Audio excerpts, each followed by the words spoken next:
Vamos lá, meus queridos, vamos lá, vamos lá, vamos lá, vamos retomando. Fé em Deus, vamos lá, vamos lá, vamos lá. Vamos continuando o nosso conteúdo.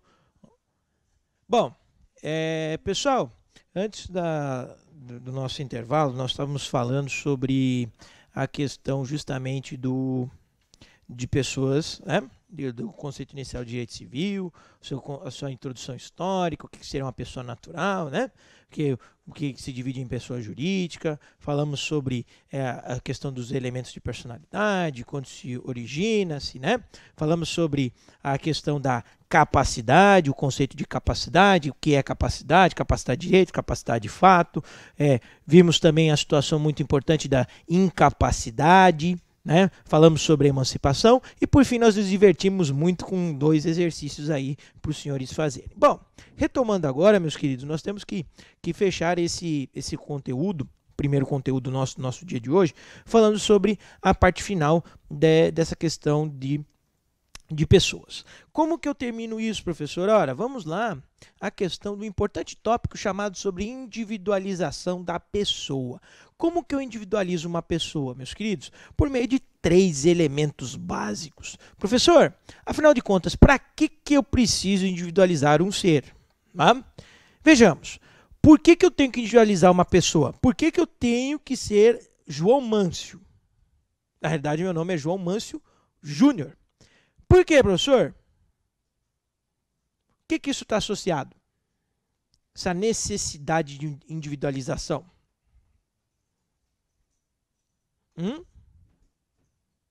Está associado justamente com a questão de capacidade, meu pessoal. Por quê, professor? Lembre-se que eu falei para vocês que a capacidade de fato é limitada por onde?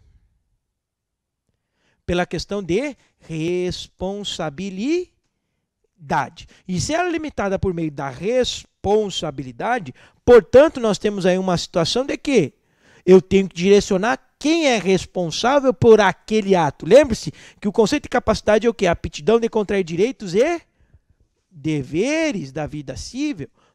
Então, portanto, a individualização é necessária? Sim, por exemplo, vejamos. Se assim não fosse, suponhamos o seguinte, eu fui lá e passei no exame da ordem, que é o objetivo de vocês, graças a Deus, tenho certeza absoluta que todos os senhores vão conseguir, né? Fé em Deus, né? E aí o que acontece? Você foi lá, dedicou, estudou, fez o cursinho da LAC, né? Suou bastante, né? Transpirou, se inspirou e passou no exame. Pá, né? Quando foi corrigir, corrigiu, tirou 45 pontos, né? 50 pontos, ou até mesmo aqueles que passam raspando, mas passo, irmão. O 40 é o teu 10, é isso que tem que pensar. O 40 é 10, ok? E aí o que acontece, professor? Corrigi 40, ótimo, beleza. A primeira jornada, a primeira perna da minha jornada eu consegui concluir, consegui. Depois vai para o quê, professor? Segunda fase, né? O exame prático que você vai prestar, enfim, fez lá, fez a prova, passou de novo, corrigiu e tirou 6.1. 6 é o 10, irmão, é o 10.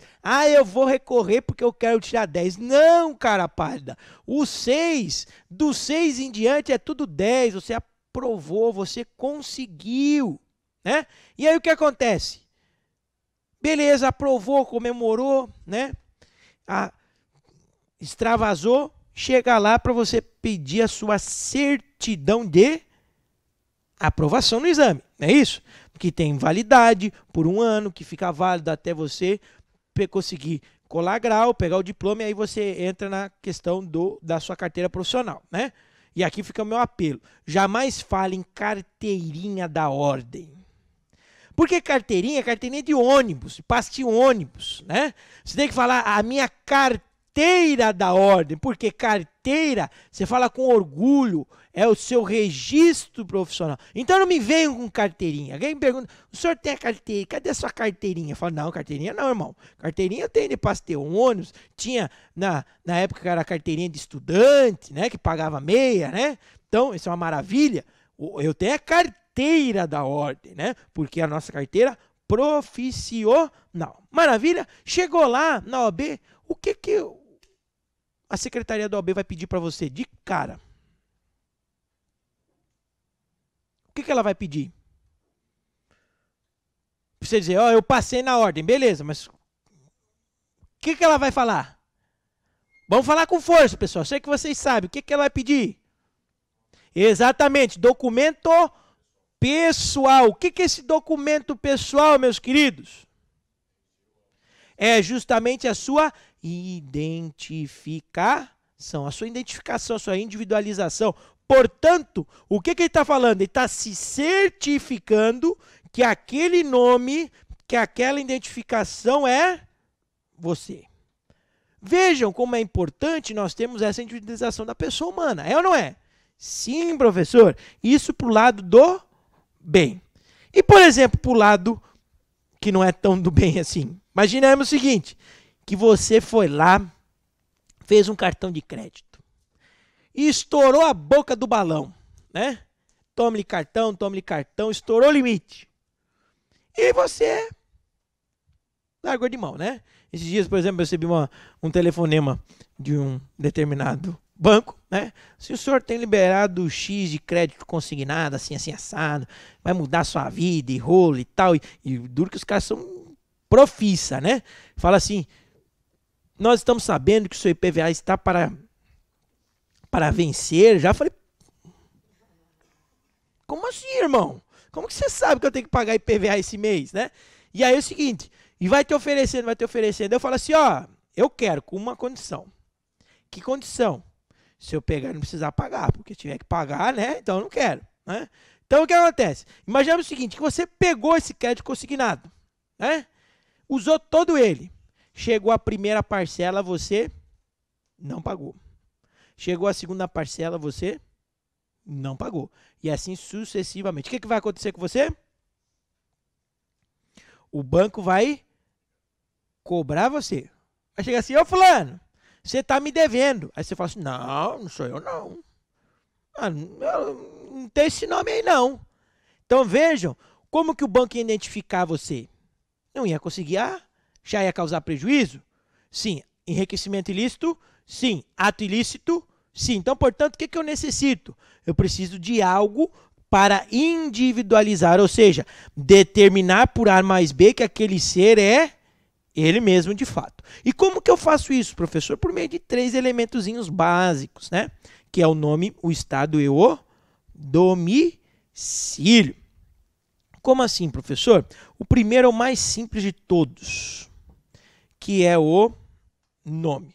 E aqui, me permitam tecer, não precisa tecer muitos comentários, porque quando nós fomos alfabetizados, lá pelos nossos 6, 7, 8 anos, primeira coisa que a tia lá da pré-escola nos ensinou foi o quê? Qual que é a primeira coisa que uma criança sabe? Eu tenho 2 sobrinhos. 2 não, 3. Um de 5, um de 3 anos e uma menininha que vai fazer 1 ano ainda. Tenho 6 meses. Ela ainda não sabe, mas já sabe mexer no celular. Você entrega, fica doida com os dedinhos dela, né? Mas o meu sobrinho de 3 anos já sabe a primeira coisa que ele aprendeu a falar, o que é? 2 coisas. Primeiro, qual que é o nome dele e quantos anos ele tem, né? Falar, né? Porque tem criança que fala assim, eu tenho 3, e aponta assim, né? Agora é que ele aprendeu que tem que baixar o dedinho e falar assim, eu tenho 3, né?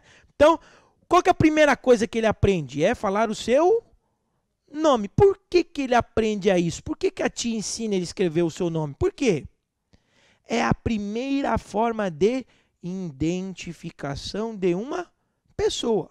Como assim, professor? Vocês têm a necessidade de saber por hora a primeira parte, a primazia? Vocês têm a necessidade de saber, por exemplo, o meu endereço? Não. Qual que é a necessidade que vocês têm de a primeira face, assim, quando vocês me enxergam? É saber o quê? Qual é o meu nome? Por que é nessa necessidade de saber qual é o meu nome? Porque para começar a conversa, constituir um vínculo, meus queridos. Portanto, nós temos aí o que? Um nome. Professor, então o que é o nome? É um elemento de identificação. É um elemento de individualização. Quais são os elementos fundamentais de um nome? E aí? Quais os elementos fundamentais de um nome? Vamos lá? Vou dar um exemplo aqui para vocês entenderem. Vejam, de forma bastante sucinta. Meu nome é esse.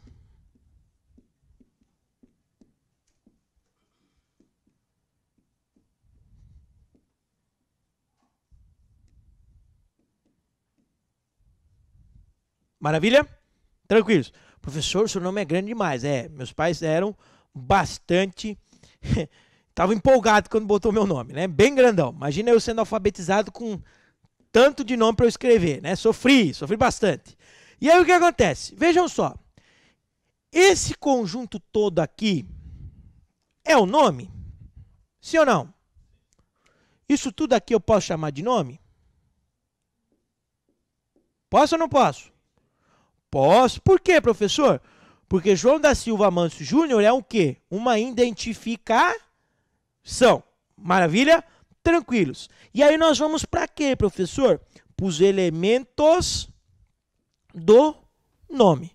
Quais são os 3 principais elementos do nome? Quem que sabe?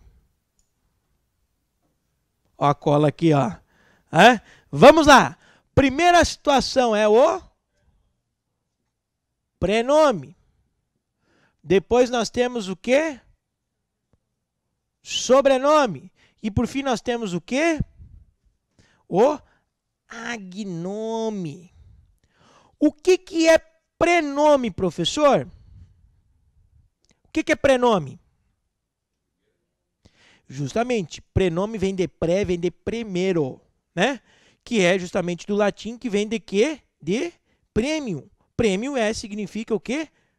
Primeiro, número 1, origem. Portanto, é o primeiro elemento constituinte do nome. Em via de regra, o prenome significa o quê? A aproximação entre as pessoas, entre os interlocutores. Né? Como assim, professor? Vocês não vão me chamar João da Silva Amâncio Júnior. Né? Quem que é em sã consciência que vai te chamar de João por nome completo? Eu conheço só uma pessoa.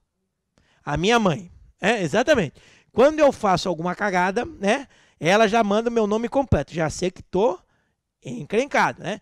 João da Silva Amâncio Júnior. Né? Imagina se você tiver que falar toda vez isso. Vocês vão estar cansados na metade do nome. Né? Então, portanto, é necessário o quê? Que vocês saibam apenas o prenome. Professor João, tem alguns que me chamam de professor Mâncio, tanto faz. Mas o quê? Uma maneira simplificada.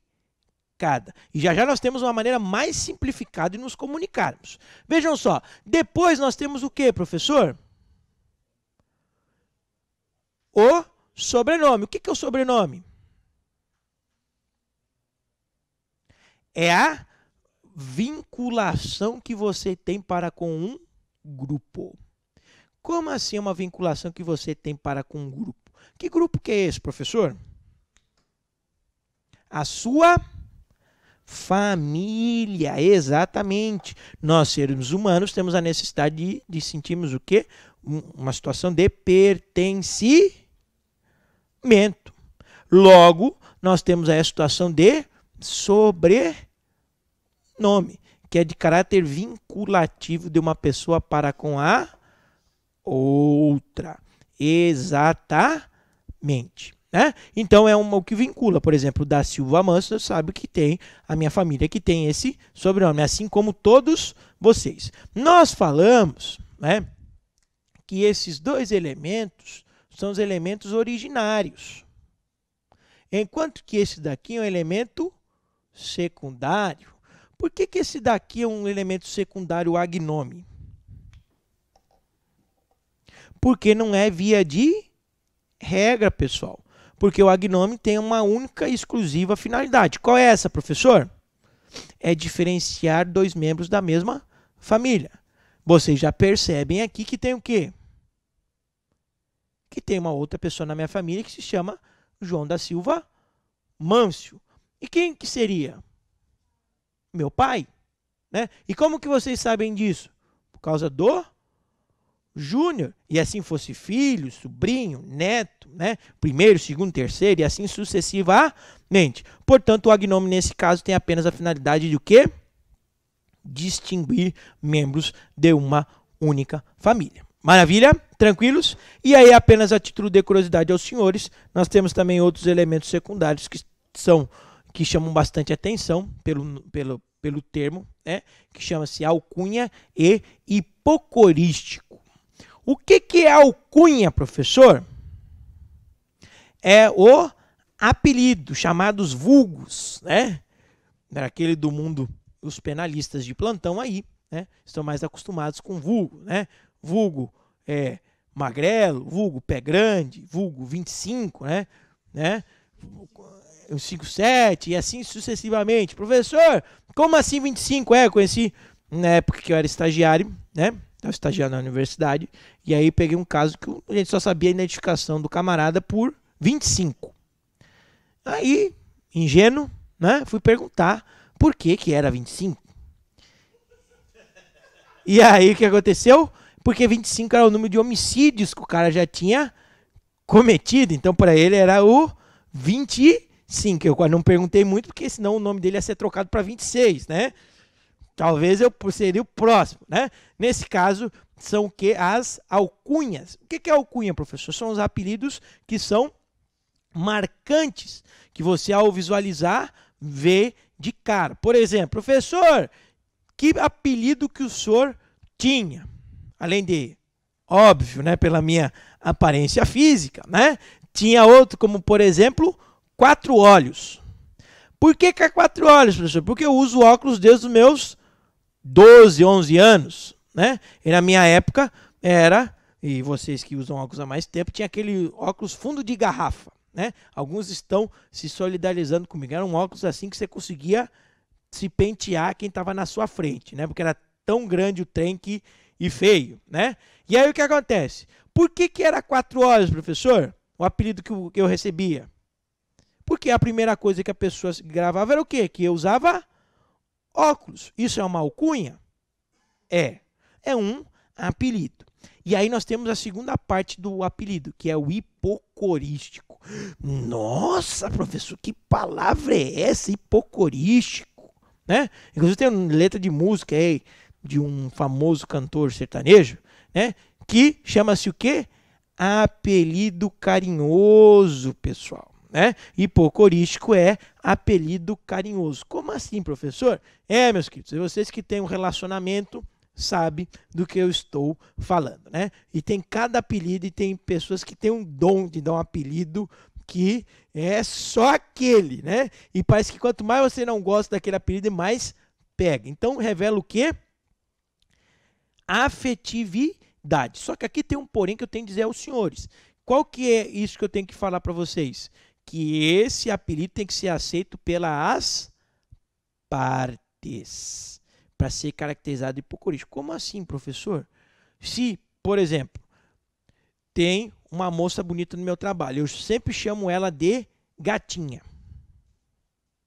Isso, em tese, poderia caracterizar um apelido carinhoso? Em tese, sim, né? Mas e se ela não aceitar ser chamada de gatinha? Caracteriza hipocorístico? Não. Por que não, professor? Porque aí revela que os interlocutores não são o quê? Próximos. Não tem um vínculo afetivo. Portanto, não posso falar sobre hipocorístico. Não podendo falar hipocorístico, eu estou falando de quê, pessoal? Opa, exatamente. Parabéns, vocês estão antenados? Isso caracteriza o assédio, ou de natureza moral, psicológica, sexual, né? Então isso é crime. Lembrando sempre que o hipocorístico é uma situação que vincula a afetividade entre as partes. E eles ambos devem o quê? Autorizar essa situação. Maravilha? Tranquilos? Vamos anotar aí uma breve observação sobre o nome. Escrevam para mim aí, por favor. Nome. Vamos lá?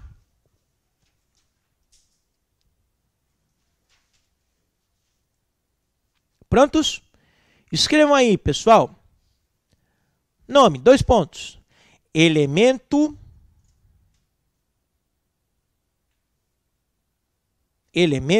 de identificação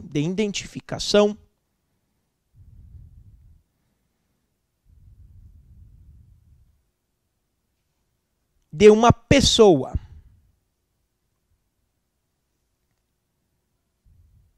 Vírgula. Sendo composto em via de regra,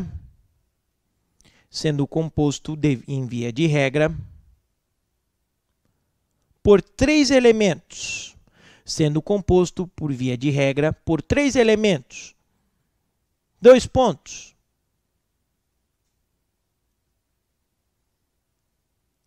Prenome,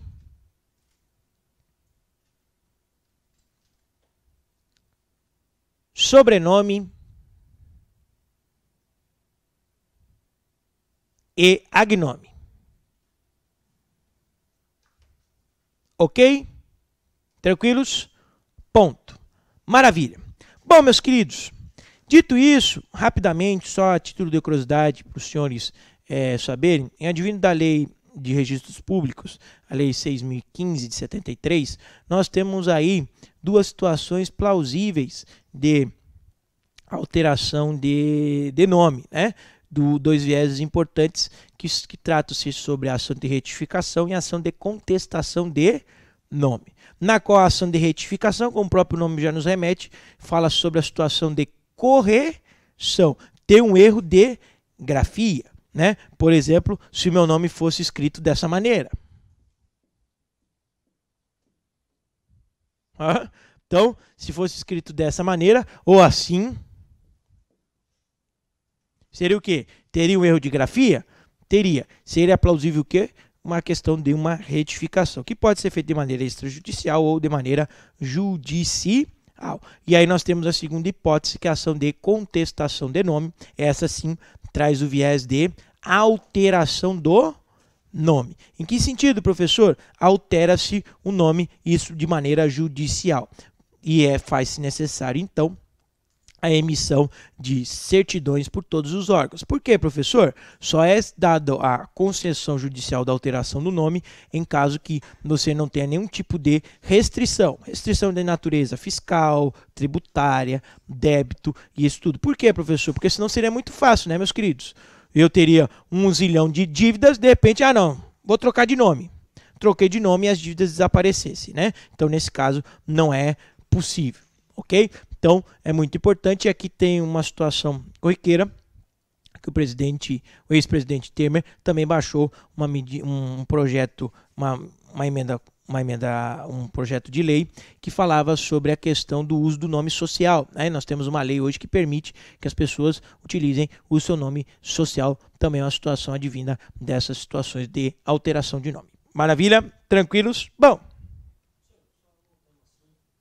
Diga. Opa, perfeitamente. Professor, enquadra-se, o colega perguntou, enquadra-se a situação da contestação do nome, a situação de mudança de gênero? Perfeitamente, pessoal. É uma via adequada para que haja essa alteração no nome da pessoa. Isso não impede, obviamente, conforme eu já falei para vocês, que ele seja chamado pelo nome social, né? Então, ele tem o direito de ser chamado como um bem entender. Maravilha? Tranquilos? Bom, alguém me chamou? Fala. Alterado, em que sentido? A retificação pode, contestação não. Retificação, alteração pode. Você pode chegar no cartório e pedir que o cartorário lavre uma ata notarial alterando o seu nome em relação apenas à grafia, né? Não tem um prazo. Por exemplo, o meu nome, pessoal, o meu nome é escrito de uma maneira bastante particular. Como assim, professor? O Júnior não é assim. O Júnior, meu pai e minha mãe eram bastante criativos, eles escreveram dessa maneira. Então, o meu Júnior é desse jeito. Professor, o senhor entrou, pediu a retificação do seu nome? Como bom brasileiro, evidentemente que não, né, pessoal? Porque brasileiro só procura alterar alguma coisa quando ele dá o quê? problema. Como, por enquanto, nunca me deu problema, né? E de ofício, tanto em relação aos diplomas da vida, carteira de trabalho, enfim, eles engoliram, e no meu RG, se vocês pegarem no meu RG, na minha OAB, em qualquer outro documento, aparece assim escrito. Só na certidão de nascimento desse jeito? Deu algum problema, professor? Nunca. Professor, o senhor vai mexer com isso? Óbvio que não, né, cara? É evidente que eu não vou fazer isso, porque por enquanto não me deu problema. Quando me dá problema, quem sabe vou pensar em alguma alternativa para isso. Maravilha? Tranquilos? Não, é porque essa retificação de nome eu consigo fazer no cartório, tá? Só que no cartório de origem. No meu caso, eu teria que notificar o cartório de Alagoinhas, na Bahia, né? Embora eu tenha esse sotaque, eu sou baiano, né? Eu fui criado no Rio Grande do Sul minha vida inteira e só nasci na Bahia, em Salvador, né? Mas eu fui registrado em Alagoinhas, na Bahia, né? Retificação. Se eu tivesse a contestação, eu teria que entrar para o meio judicial por aquelas certidões que eu falei a vocês. Maravilha? Bom, pessoal, o segundo elemento constituindo em relação à individualização da pessoa, nós temos o Estado. O que é esse Estado, professor? Muito simples, não precisa tecer maiores comentários. Nós temos 3 tipos de Estados dominantes. O que é isso, professor? Nós temos em uma situação macro e nós vamos para micro. Primeira situação importante. De trás para frente. Estado político. O que é a situação de Estado político nosso? Eu respondo. Né? O que é Estado político, pessoal? O Estado político, meus queridos, é a relação que eu tenho para com o meu Estado. Ou seja, o meu exercício dos meus direitos e deveres. Como que, em via de regra, eu materializo isso? Não. Como que eu materializo isso? Simples, né, meus queridos? Por meio do voto, por meio do alistamento militar, por meio dessas situações, desses exercícios de direitos que são de todos. Situação macro. Vamos para uma situação intermediária, que é o Estado familiar. O que é o Estado familiar? Aí entra o que o colega falou. É o local que eu ocupo dentro da minha família, do meu núcleo familiar. Em que sentido, professor? Vejamos. Dentro do meu núcleo familiar eu posso ser o quê? Marido, posso ser pai, posso ser filho, posso ser o quê? Avô, posso ser neto e assim sucessivamente. O que é então estado familiar, professor? É o local onde eu ocupo na minha família, dependendo de um referencial.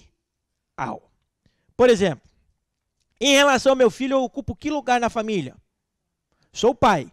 Mas em relação ao meu pai, eu ocupo que lugar na família? Filho. E assim sucessivamente. Percebam que esse estado familiar é um estado que, pessoal? É um estado que ele é variável, de acordo com seu referencial. Maravilha? E aí nós temos a questão do estado individual, que trata-se justamente de uma situação micro, que é as impressões que você tem sobre você mesmo. Né?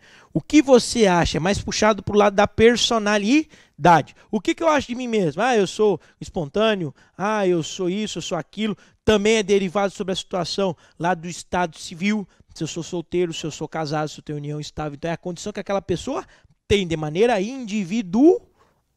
Maravilha?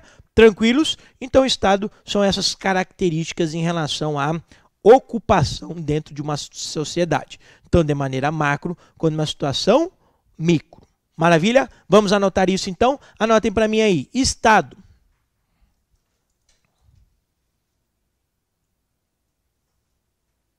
Vamos lá? Escreva aí. Elemento de identificação. Elemento de identificação.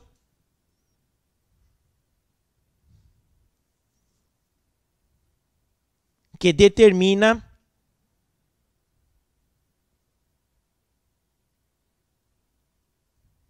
a função do indivíduo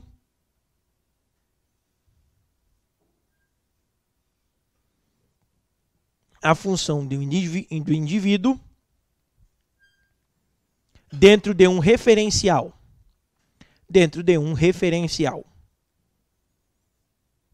Ponto. Maravilha?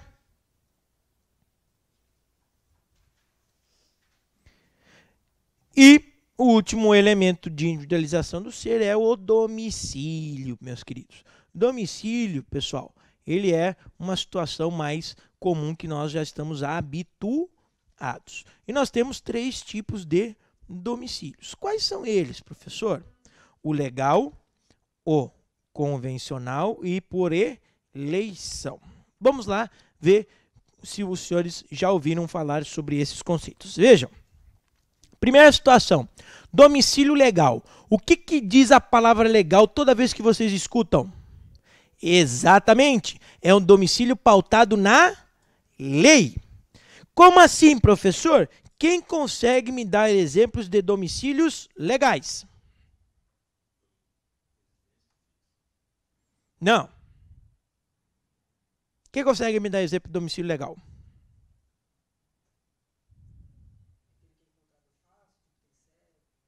Não.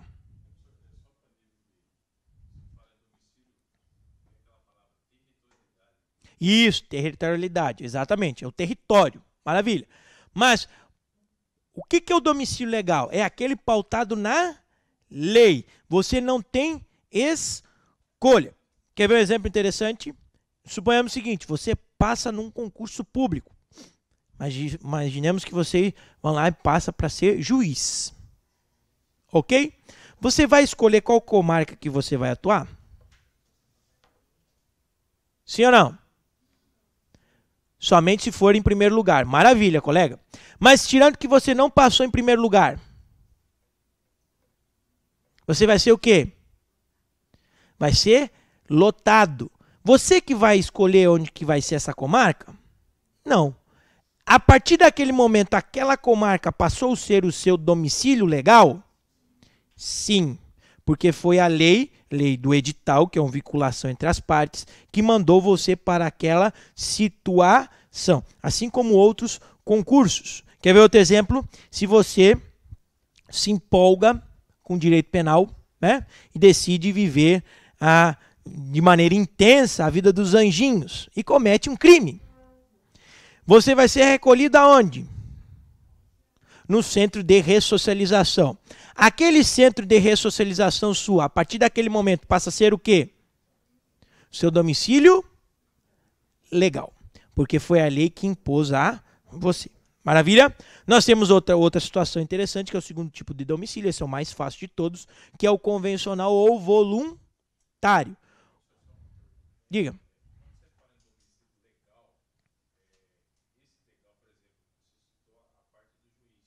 Sim. Não.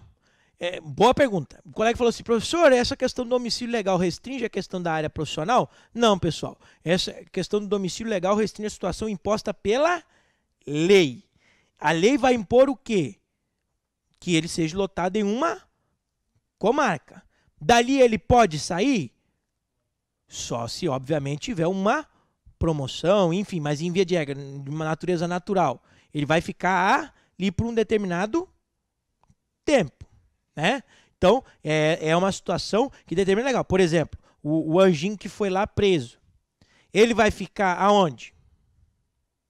Pelo menos uma parte do período, no regime fechado, se for o caso, ele vai por quê? Para um centro de ressocialização. E naquele momento, aquele centro de ressocialização vai ser o quê? O seu domicílio. Então, é a lei que impõe a ele onde que ele vai se localizar, onde vai ser a sua localidade durante um período.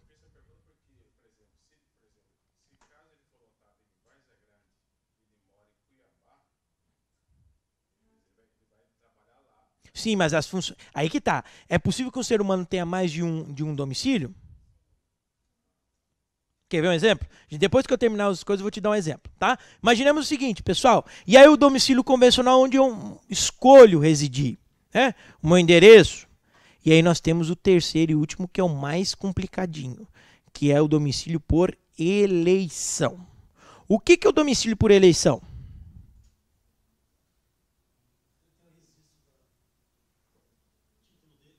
Não. É a primeira coisa que vem na nossa mente. O que que tem a ver? E não tem nada a ver com isso.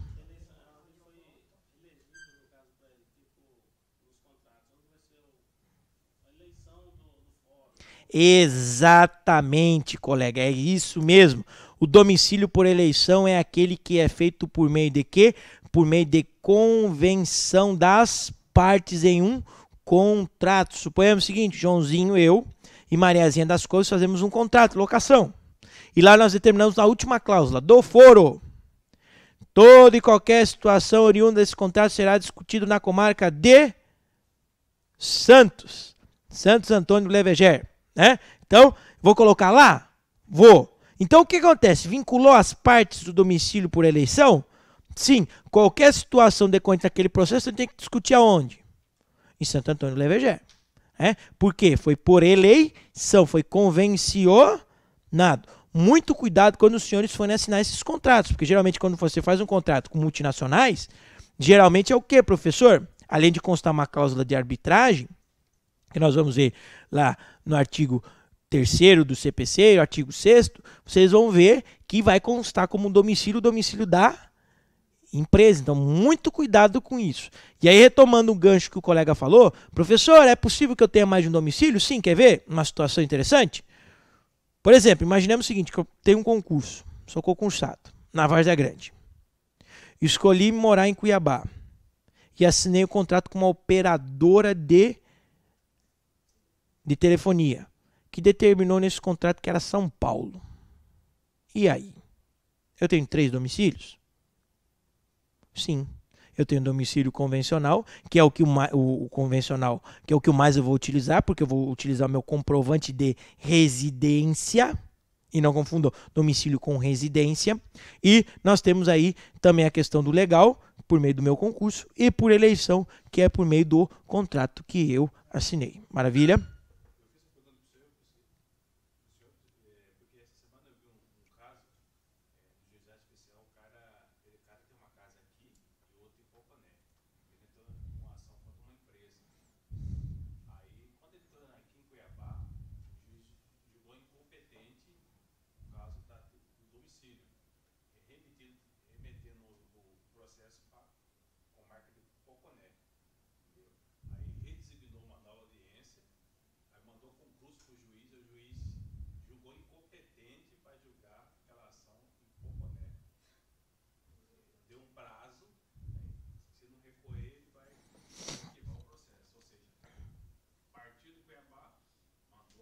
E ele tinha comprovante de residência? Bom, particularmente, isso daí para mim é, como é que eu posso dizer? É um ajuste técnico jurídico. Como assim, professor? É um jeito do juiz jogar para um lado e jogar para o outro, porque ao meu ver isso não é questão para ser situado. Agora nós temos que ver lá na competência do CPC, que fala o seguinte, que fala sobre a questão do, em via de regra, do fato onde ocorreu. O que está sendo discutido aí, tem que ver onde que ocorreu, o que está sendo discutido, se o contrato...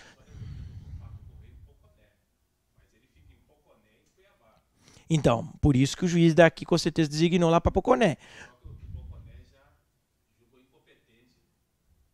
Confusão danada.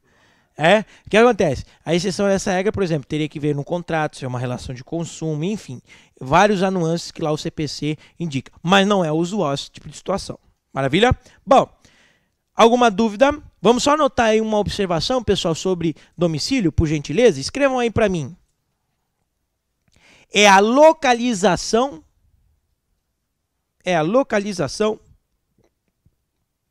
da pessoa.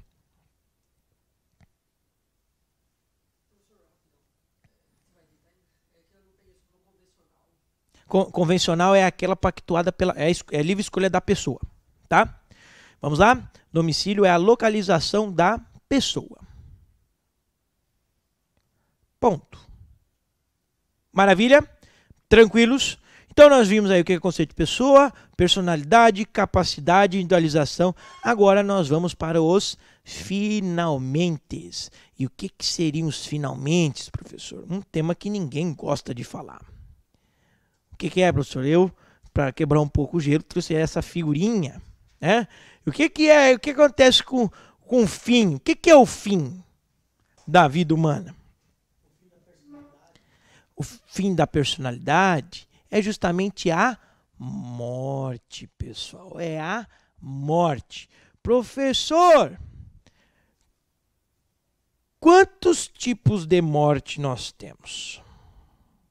Aí vai levantar o cara aqui, tá lá do direito penal, né? Fala assim, morte natural e morte matada, né? Se é que existe morte matada, vai morrer de qualquer jeito, né? Não. Quais são as mortes dentro do direito civil que nós temos, meus queridos? Opa, presumida é uma, que mais? Real, que mais? E temos uma que não é utilizada, é vedada, mas tem uma única aplicabilidade, que é a morte civil, pessoal. Nós temos 3 tipos, que é a morte real, presumida e a civil. Bom, permitam-me falar um pouquinho de cada uma. Vejamos, primeira situação importante. O que é a morte real, meus queridos? O que é a morte real? Somente isso? O colega falou que é referente à morte natural. Somente isso? É aquela morte que há evidência, que há materialidade do óbito. Como que eu vou dar materialidade ao óbito de alguém?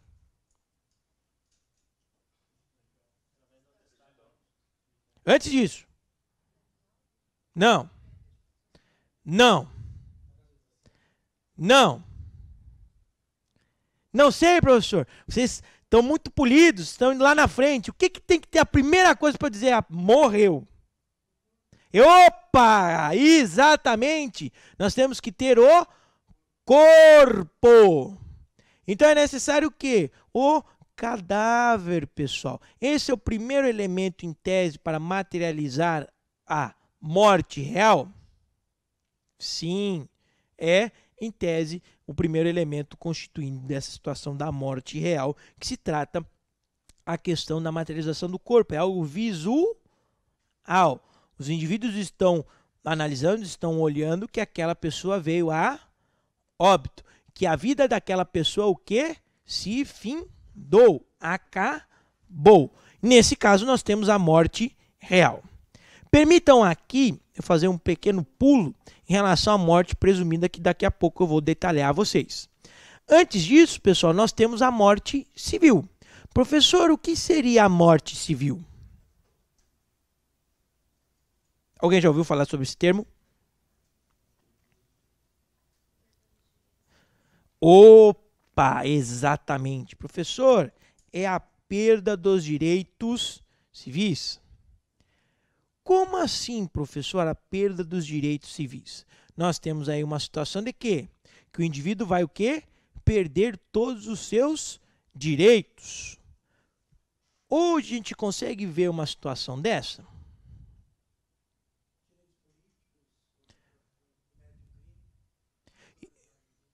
Isso, você acaba perdendo algumas situações de direitos pontuais. Mas o que eu quero dizer aqui é que ele deixa de existir civilmente para aquela situação. Não.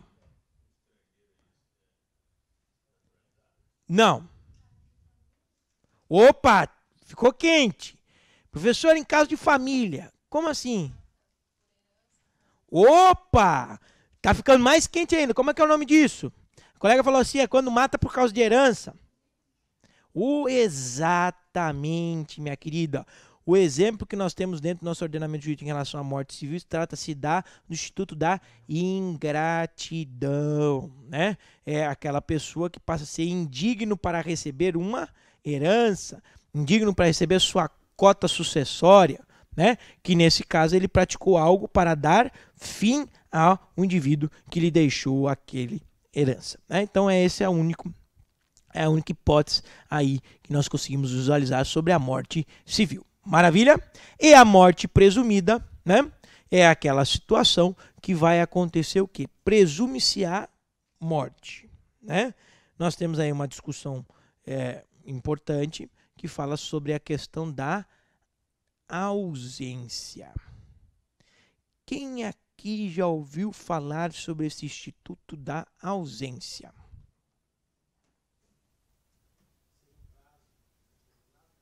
Opa! Seria o procedimento. Maravilha. Vamos lá.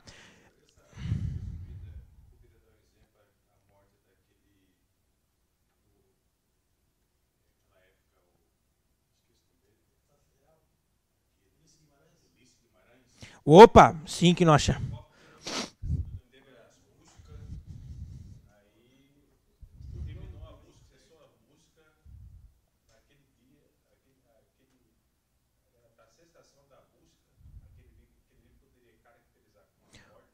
Pode. Aí o que acontece? Quando há catástrofes dessa natureza, esses acidentes, e que foi se esgotados todos os meios de procura, foi esgotados todos os meios de sobrevivência, aí então é se declarado a morte presumida daquele indivíduo. Né?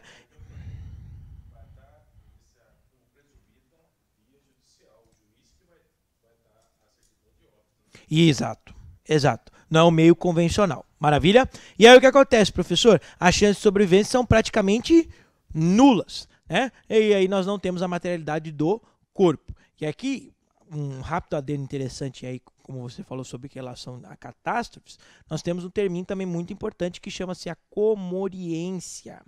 O que seria a comoriência, professor? O que é comoriência?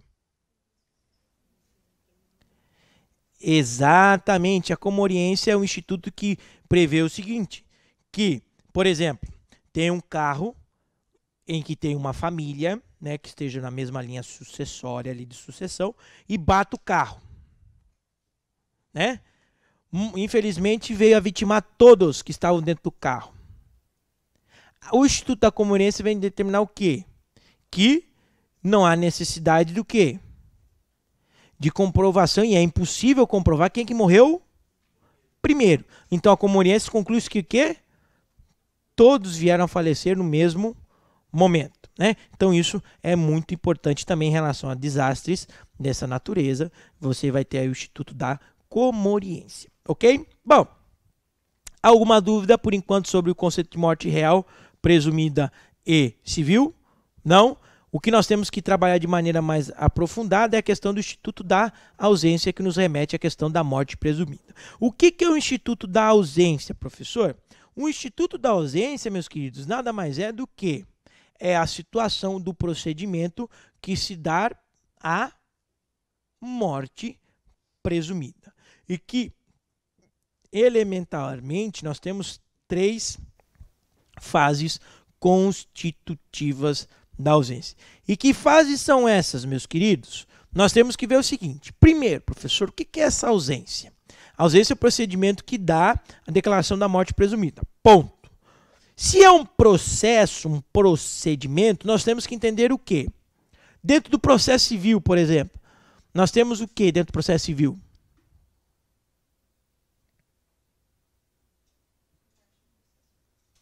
Nós temos diversos procedimentos. Nós temos diversos atos. E aqui na ausência é a mesma coisa?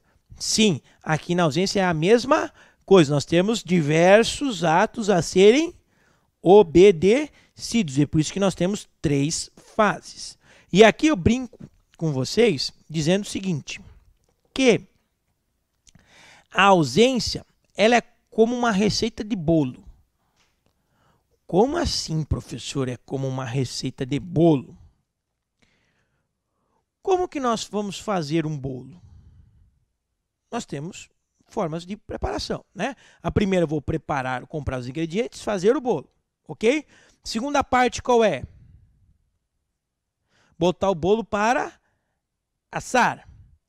Depois que eu assei, vou fazer o quê? Esfriar, porque se comer bolo quente dá dor de barriga, né? E a terceira e última parte, que para mim é a melhor de todas, que é comer. Gravem esse pequeno macetezinho que eu dei a vocês, que trata-se de um bolo que vocês nunca mais vão esquecer o que é a ausência. Vamos lá? Primeira situação. Primeira fase importante. É quem, professor? É a curadoria. O que é a curadoria, meus queridos? A curadoria, pessoal, é a primeira fase em relação à ausência, que é a fase preparatória, também conhecida como fase administrativa, na qual é nomeado um curador especial. E o que é um curador especial? O que é um curador especial? É um funcionário que vai ser nomeado pelo juiz para quê, professor? Para cuidar daqueles bens durante um período X. E qual que seria, em via de regra, quem que seria nomeado, professor? Nós temos uma ordem para isso, da curadoria, que é da seguinte maneira. Alguém tem ideia de como que é a ordem? Não? Então vamos lá. Primeiro, topo da cadeia, quem é? É o cônjuge. Depois, quem? Ascendente. Depois quem? Descendente. Depois quem? Curador especial. E aqui no cônjuge eu chamo a atenção para vocês que é possível até mesmo que esse cônjuge seja ex. Possa estar separado do indivíduo até no período de 2 anos. Por que, professor? Por que essa situação aqui? Por que o cônjuge? Porque, evidentemente, pessoal, algum desses outras pessoas pode não ter o conhecimento do quê? Dos bens que o cônjuge tem. Que aquele indivíduo que faleceu ou ausente tem. O cônjuge, em via de regra, vai ter esse conhecimento? Sim. Por isso que dá a preferência ao cônjuge. E aí tem uma outra situação para chamar a atenção para vocês. A inversão entre ascendente e descendente. Por quê, professor? Se lá na linha sucessória, nos herdeiros necessários, o ascendente é primeiro, o descendente é primeiro. Por que aí inverteu? Por que aqui inverteu? Exatamente, querida. Porque os descendentes podem ser o quê? Pode ser incapaz. Então, essa cadeia de pessoas aptas a serem curadores são pessoas o quê, professor? Pessoas em via de regra que tem que ter o quê? A sua capacidade. Olha de novo o conceitozinho que nós estudamos. Percebam que uma coisa está interligada à outra. Professor, qual que é o período desse primeiro passo, dessa curadoria? Qual que é o período?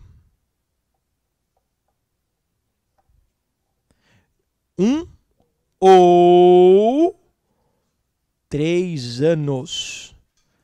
Por que essa diferença? Ora, o primeiro prazo de 1 ano se dá à medida que o ausente não deixou nenhum representante. Quando ele deixa representante, o período sobe para 3 anos. Por que dessa diferença de tempo, pessoal?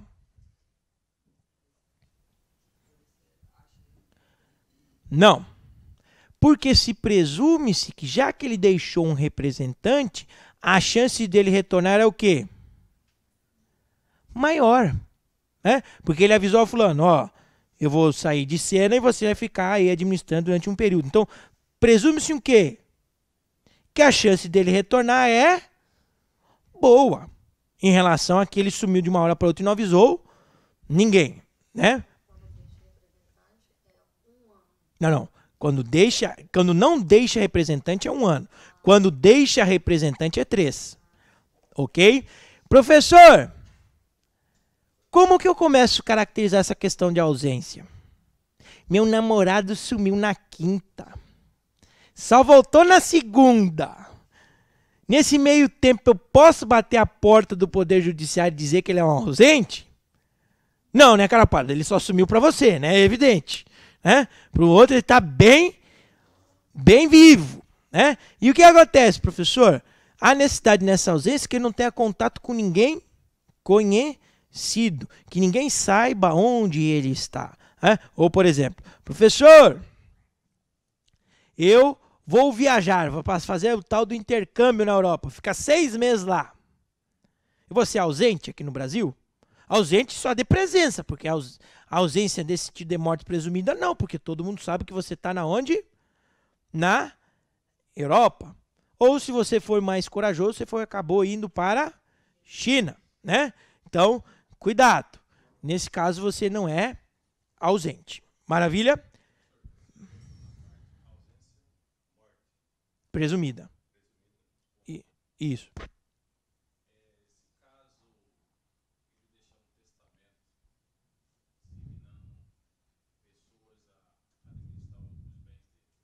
Opa, aí é uma outra situação que já a gente vai ver. Ok?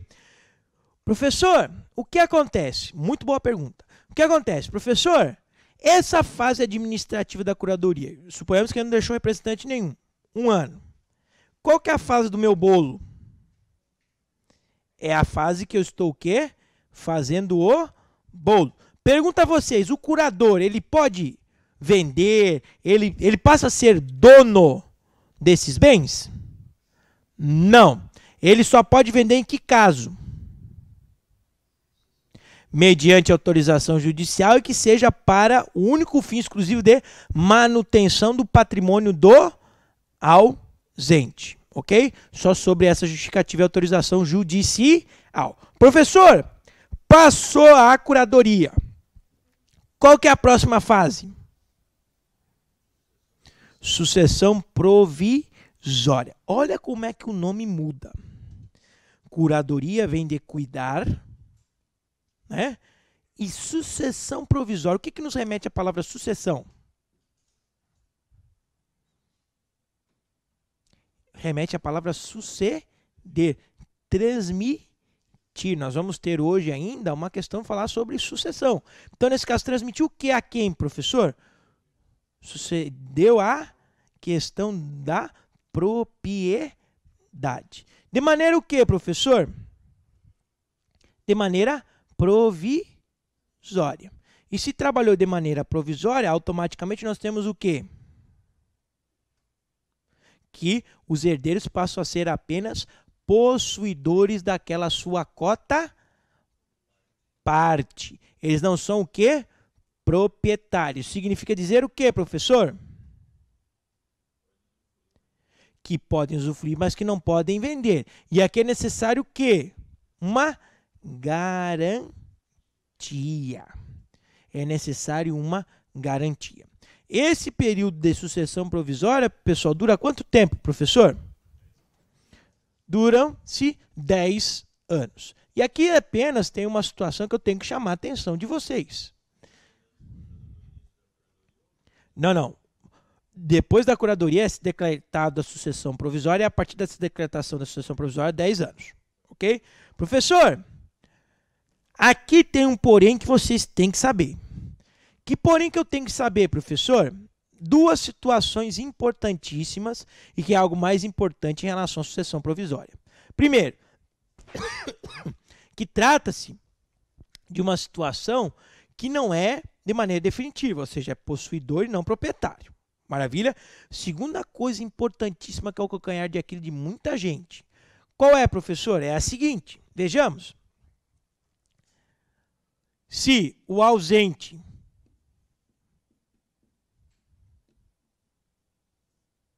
deu causa à sua ausência e outro não deu causa.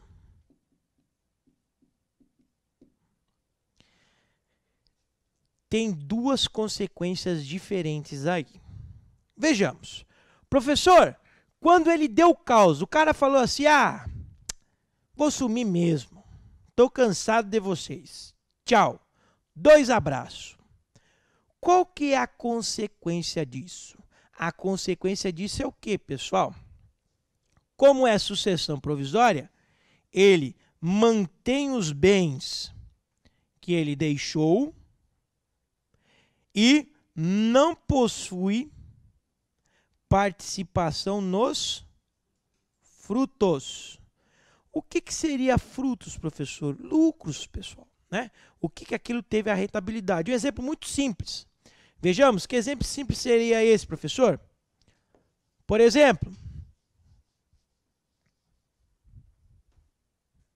Joãozinho das Couves, e percebam como eu desenho muito bem, tem 2 filhos, ok? José e Francisco, ok? Por isso que vocês perceberam, porque eu sou advogado, não sou arquiteto, nem designer, porque eu desenho muito bem, né? Joãozinho das Couves deixou uma loja para os seus filhos. Maravilha? Não tinha casa, só tinha essa loja. Ok? Até aí tudo bem, pessoal? Aí o que acontece? Durante o período da ausência, os seus filhos transformam essa loja em outras 4. Então, fica no total de quantas lojas? 5 lojas. Ok? Gerou frutos essa relação? Sim, a quantidade de filiais em relação à matriz. E aqui eu quero que vocês iluminem o seguinte. Suponha o seguinte. Joãozinho das Couves foi lá e deu causa. Ele sumiu porque quis. O que vai ser resguardado a ele exclusivamente? O que vai ser de Joãozinho apenas? Somente a casa. Ok? Os frutos vai ser de quem? Dividido de maneira igual a cota parte para cada filho. Agora o seguinte, Joãozinho estava andando, de repente bateu a cabeça e perdeu a memória. Não deu causa. O que ele vai ter direito? Vai ter direito aos bens. O que mais?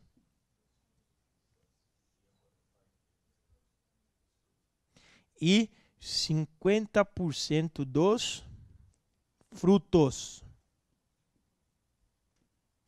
Então, nesse caso aqui, o que o Joãozinho teria direito? Além da loja, ele teria o quê? Mais 2. E essas outras 2 lojas seriam de quem? 1 para Pedro e Francisco. Alguma dúvida, meus queridos? Então, o que acontece? Caiu. O que acontece? Fala, querida.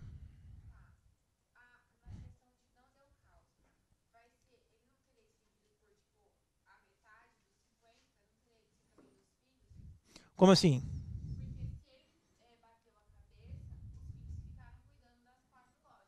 Sim. No 4 não, 5 no total, né?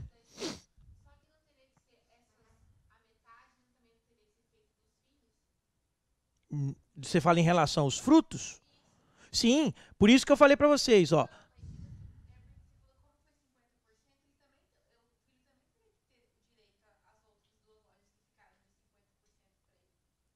Não. O que acontece? Perfeito sua pergunta. Como é que eu vou fazer essa divisão, pessoal? É do total dos frutos. Então, são 4. Qual que é o 50% dos 4? Que ele vai ter direito? 2. Os outros 2 vão ser de quem? Dos seus herdeiros. Porque eles deram causa a esse fruto. Professor, e se por acaso esses herdeiros não cuidaram bem do patrimônio de Joãozinho das Couves? E aí? Perdeu tudo. E aí? Por isso que é necessário, nesse caso, ter o quê? Uma garantia do valor correspondente à cota parte. Ou seja, se nesse caso é provisório, eles perderam, vai ter o quê? A garantia para suprimir o patrimônio de Joãozinho. Ok? Chegamos à nossa segunda parte. Qual que é a segunda parte lá do bolo que eu falei a vocês? Assou, você vai cortar para esfriar, ou seja, cada herdeiro ficou com a sua cota parte. Eles podem comer? Não. Vai ficar o quê? De maneira provisória. Vão estar esperando o quê? Esfriar. E depois, no final, qual que é? Aí vem a última parte, que é a sucessão definitiva. O que é a sucessão definitiva? É o momento que se dá, então, a presunção da morte. Passa-se, então, a ser declarada a morte presumida. E esses herdeiros aqui passam a ser o quê? Vão ser proprietários. Ou seja, a cota parte dele, e aí nesse caso vai ter o que? A sucessão. Ok? E aí entra a pergunta que o colega falou. Professor, e o testamento? Vai ter que aguardar todo esse período? Em relação a essa circunstância, por exemplo, o cara sumiu e deixou um testamento, teria que aguardar. E aí o testamento seria o quê? Vai ser validado, vai ser dado o testamento, e aí vai ser feito o que aonde? Sucessão definitiva. Mas não se esqueça que a pessoa pode testar quantos por cento da sua propriedade? Somente um limite de até 50%. Os outros 50% vão ser para quem? Para os herdeiros necessários. Parabéns. 11. Porque em via de regra, né? Porque o cara não deixou 11. Sim.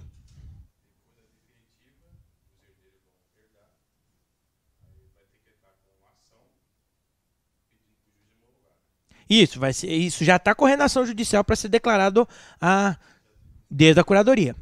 Isso, da ausência. Exato. Isso. E aí tem um pormenor maior ainda. Que pormenor é esse, professor? Declarou a morte presumida do cara. Maravilha? E aí, o Joãozinho das Couves, o cara pálida, aparece. E aí, meus queridos? O que acontece? Quem sabe? Apareceu o falecido. E aí, prevê o Código Civil da seguinte maneira. Vejamos. Se ele apareceu depois da declaração da sucessão definitiva durante um período de até 10 anos,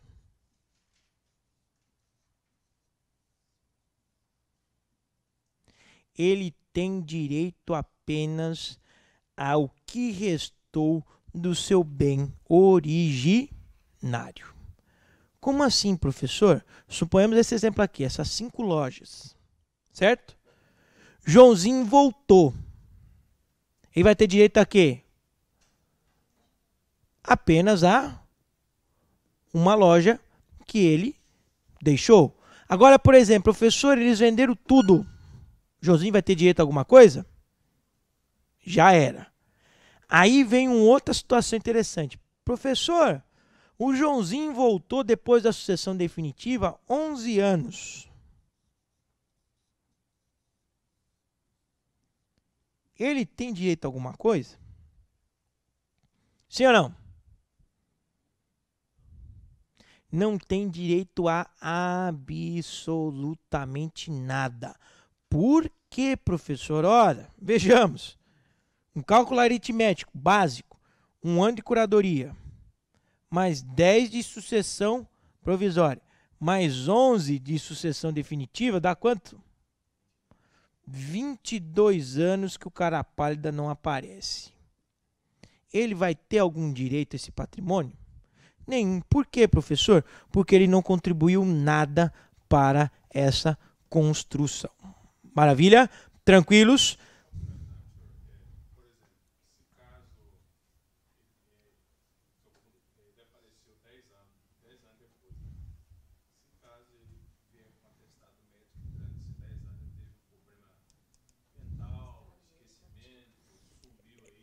Não influencia. Por isso que o lapso temporal é gigantesco. Por que não influencia, professor? Porque o lapso é muito grande. Percebam que se para declarar a morte presumida de alguém por meio da ausência, em via de regra, nós temos um lapso temporal de quantos anos? De no mínimo mais de 20 anos. Então perceba a situação, que é uma situação bastante extensa. Digo mais de 20 anos para ele perder todos os seus direitos, né? Então percebam que é uma situação extremamente o quê? Complexa.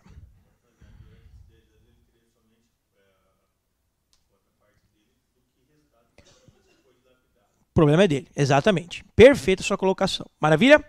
Tranquilos? Pessoal, dito isso, nós, antes de passarmos para o próximo conteúdo nosso, nós vamos aqui fazer um exercíciozinho rapidinho. Que exercício rapidinho é esse? Falar um pouquinho sobre a ausência. Vejamos, vamos lá. Jonas está desaparecido há cerca de 5 anos. Ok? Dessa forma, a família do ausente instaurou um processo para a declaração de sua ausência. Após a constituição do processo e início da sucessão provisória, Jonas reaparece. O exercício já foi bonzinho conosco, né? Falou que ele está desaparecido há 5, já se abriu a sucessão provisória, significa dizer o quê? Que está na sucessão provisória. Como não sabia com quem, suponhamos o que é a regra geral, 1 ano de curadoria e 4 anos já de sucessão provisória. O cara pálida vem e reaparece. Posteriormente, uma investigação realizada pelas autoridades competentes constatou-se que Jonas deu causa ao seu desaparecimento. Quais os efeitos que isso causa no procedimento da ausência? Marque a alternativa correta. Vejamos. Professor, então o que acontece? Eu tenho aqui que o cara sumiu, deu causa. Quais que são as hipóteses? Ele tem direito aos bens, mas não tem direito aos frutos. Ok? Então vamos lá. Letra A. Jonas terá direito aos seus bens e todos os lucros e frutos que foram gerados durante sua ausência. Falso. Jonas não terá direito aos seus bens. Falso. Por quê, professor? Porque isso é caracterizado a ele. Lembre-se sempre, sucessão provisória, não foi feita a sucessão definitiva. Aquelas pessoas são apenas possuidores e não proprietários. C. Jonas terá direito aos seus bens, mas não aos frutos e lucros gerados durante sua ausência. Opa, pegadinha, porque nesse caso ele o quê? Ele deu ou não deu causa? Aí gera dúvida. Deu causa. E aí? Pegadinha para você saber se é ou não a certa para você marcar. Vamos ler com calma. O Jonas terá direito aos seus bens, mas não aos frutos e lucros gerados durante sua ausência. E aí? Vamos para a letra D. Jonas não terá direito aos seus bens. E aí, pessoal? Lembre-se que eu falei a vocês que frutos e lucros são o quê? São coisas advindas daquele patrimônio inicial. Portanto, a alternativa correta é a letra C de casa. Maravilha? Porque Jonas deu causa. Portanto, enquadra-se na primeira hipótese, ele tem direito aos seus bens, porque na sucessão provisória não são proprietários e sim possuidores. E nós temos aqui o seu direito ao não frutos. Frutos seriam coisas originárias daquela situação principal. Lucros, filiais, tudo isso são sinônimos. Perfeito. Maravilha? Tranquilos, meus queridos? Ok? Bom, dito isso, pessoal, nós vamos aqui agora entrar na segunda parte importantíssima, e permitam-me aqui voltar um pouquinho, sobre o nosso conteúdo. Qual que é, professor? É um que mexe com a nossa cabeça o tempo todo, que chama-se negócio jurídico. O que é esse negócio jurídico? Alguém aqui de vocês já ouviu falar sobre esse termo, negócio jurídico? O que é o conceito de negócio jurídico?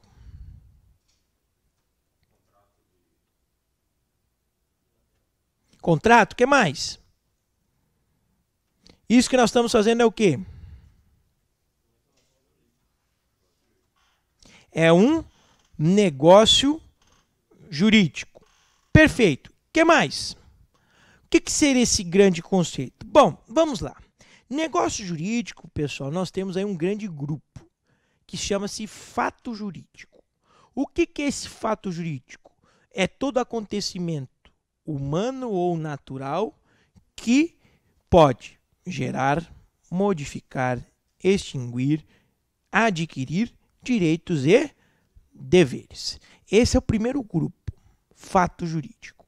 E aí o que é o resto, professor? E aí me permitam aqui, pessoal, nós somos bastante visual e o professor, de maneira bastante didática, fez isso aqui para vocês. fez esse quadrinho. E diante desse quadrinho, eu vou fazer os nossos apontamentos. Maravilha?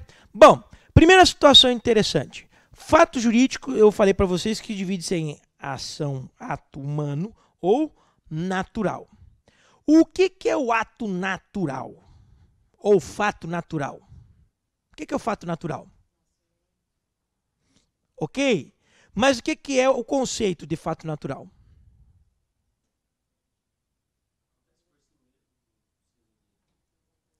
Exatamente, pessoal. O que é o fato natural? É aquele oriundo de quê? Da natureza.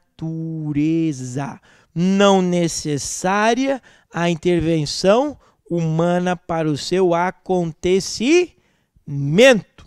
E nós temos aí, dentro desse fato natural, nós temos o fato ordinário e o fato extraordinário. O que é o fato ordinário? O que a palavra ordinário significa? O que significa o fato ordinário? É aquilo que tem uma ordem, aquilo que tem uma sequência. Então, fato ordinário nos remete a que ideia? Algo que ocorre todos os dias. O que ocorre todos os dias em via de regra? Todo dia. Isso numa situação macro.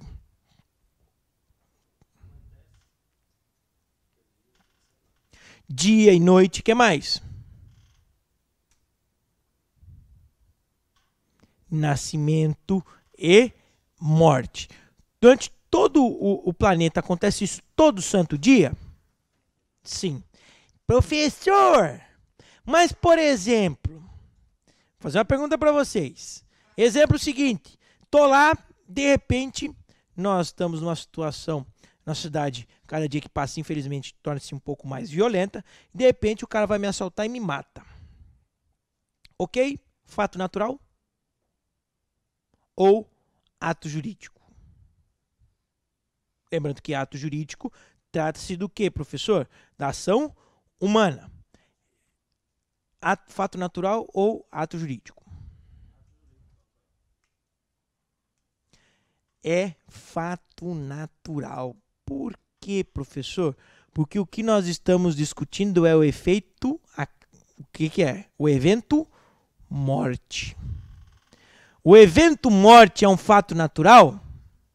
É. Por quê? Eu posso ser baleado, levado para o hospital e posso sobreviver? Posso. Se der o evento morte, isso é um fato o quê?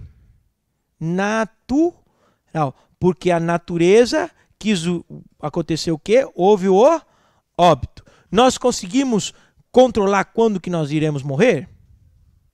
Não. Porque, óbvio, se a gente conseguisse controlar, ninguém queria morrer, né? Nós todos seríamos imortais, né? Ok? Tranquilos? Nascimento é a mesma coisa. Professor, eu consigo programar quando que a criança vai nascer? Depende do exame, depende da formação, né? Mas vai ter o nascimento? Sim, o evento nascimento vai ser esse natural, né? Professor, a gente sabe que lá no biodireito tem a situação de, até hoje tem estudos científicos avançados que tem como você escolher cor de pele, sexo, um monte de outras situações que como você quer o seu filho. Tem estudos avançados em relação a essa situação lá na Europa, né? Então pode vir ser uma tendência, né? Então o que acontece? Mas continua sendo um fato natural? Sim. Professor, isso então é um fato natural ordinário. O que seria um fato natural extraordinário? É aquele que nós sabemos que acontece, mas a gente não pode prever. Vai ter dia que vai acontecer e vai ter dia que não vai acontecer. Por exemplo, em Cuiabá, calor. Professor, calor em Cuiabá é algo ordinário, é sempre. Não, pessoal. Mas pode ser variável? Sim, porque temos temperaturas diferentes. Professor, pode daqui a pouco chover? Pode, daqui a pouco pode chover. Isso é algo extraordinário? É, porque eu não tenho o controle específico dessa situação. Ok? Então, o que é? Fato jurídico, acontecimento humano natural, gerador de direitos e deveres, e desse subramo nós temos o fato natural e nós temos o ato jurídico. Dentro desse fato natural nós temos o ordinário e o extraordinário. Maravilha? Ato jurídico, professor, é aquele decorrente da ação humana. E aí nós temos dois grandes grupos. Quais são os dois grandes grupos, meus queridos? Do ato ilícito e do ato lícito. Pergunta que não quer calar. Qual que é o conceito de ato ilícito? Qual que é o conceito de ato ilícito por direito civil? Quase isso. O colega falou, é aquele que vem com vício, professor. Quase isso. O que que o ato ilícito gera? Opa! Gera dano. Então, o que que é o ato ilícito para dentro do nosso direito civil? É aquele que gera dano, pessoal. Gerou dano é um ato ilícito? Sim. E isso vai decorrer de quê? Quando gerou um dano? Vai decorrer de responsabilidade civil. Se vai decorrer de responsabilidade civil, nós temos o quê? Uma possibilidade de uma indenização. Maravilha? Então isso é o ato ilícito, que em via de regra é aquele que causa dano ou contraria as normas. Maravilha? Mas isso nós não vamos nos ater agora. Nós vamos falar disso lá em responsabilidade civil, que são cenas dos nossos próximos capítulos. E aí o que acontece, professor? Nós temos aí então o quê? Nós temos o quê? O ato lícito. O que que é o ato lícito, meus queridos? O que que é o ato lícito? É aquele que decorre de legalidade, de permissão, ou permissão pelos usos e costumes, ou pela lei. Nesse caso, o ato lícito, então, se divide em quê? No ato jurídico, que é o ato que nós mesmos já falamos num grande grupo. Nós falamos sobre negócio jurídico, que é objeto de discussão do nosso conteúdo por agora, e nós temos o ato fato jurídico. Esse aqui cabe uma consideração. O que é ato fato jurídico, meus queridos? O que nós temos em mente quando escutamos ato fato jurídico?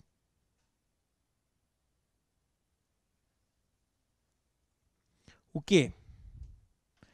Ato fato jurídico, pessoal, percebam que eu tenho aí uma mistura entre ato jurídico e fato natural ou fato jurídico. O que acontece quando eu falo ato fato jurídico? Nós estamos aí nos remetendo a uma situação muito importante. Que situação importante é essa, professor? Nós temos aí o quê? Nós temos aí o quê? Uma situação peculiar que não importa o agente que praticou, e sim a sua consequência. E essa consequência não pode gerar o quê? Dano.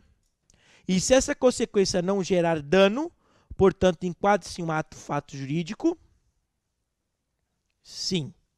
Em que sentido, professor? Ora, vejamos, de uma maneira bastante simples. Nós temos aí o quê? Nós temos aí a situação importante.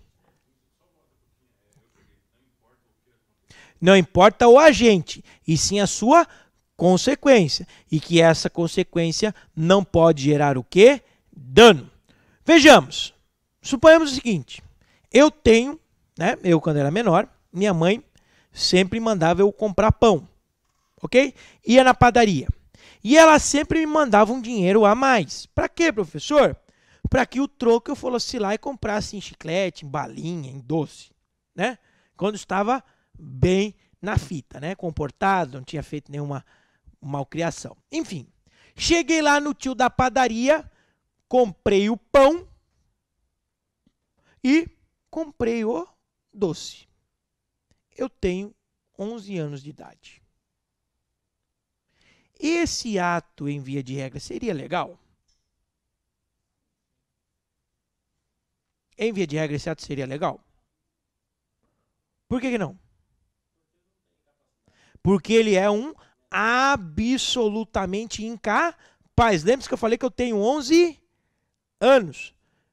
Por que ele é válido? Por que ele foi aceito pela sociedade, um ato desse? Porque não causou dano a ninguém, pessoal. Causou dano ao tio da padaria? Não. Causou dano à mãe? Não. Ele pagou e recebeu. Isso é um ato fato jurídico? É. Agora, por exemplo, eu chego lá no tio da padaria e falo o seguinte: tio, eu quero um picolé.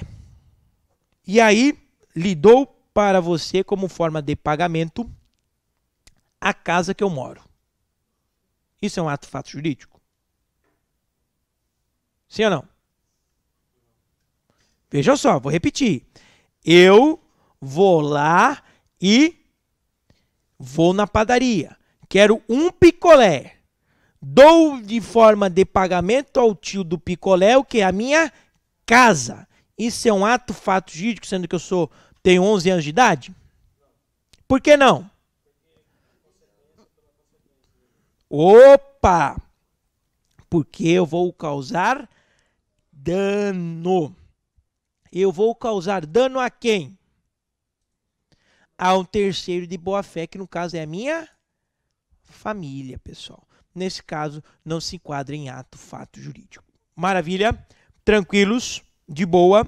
Bom, professor, dito isso, qual que seria o conceito, então, de negócio jurídico, que é o nosso esteio da nossa segunda parte do nosso conteúdo dessa manhã?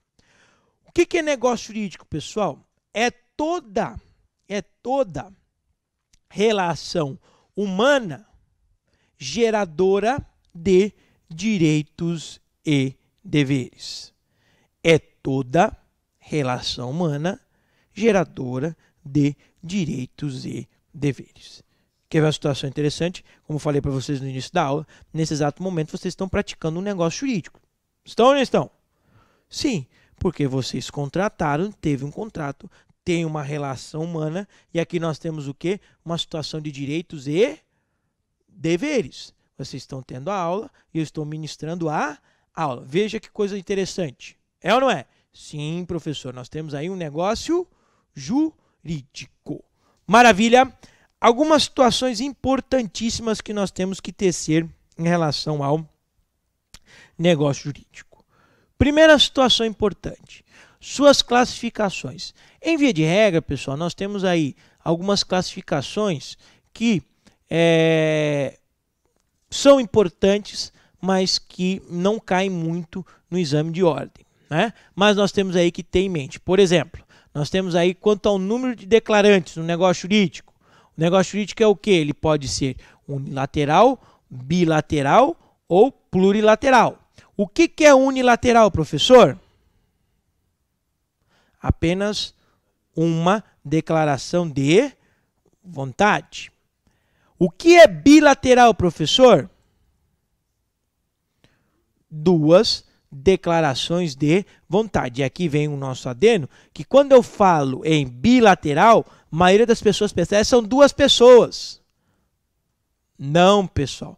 São dois declarantes.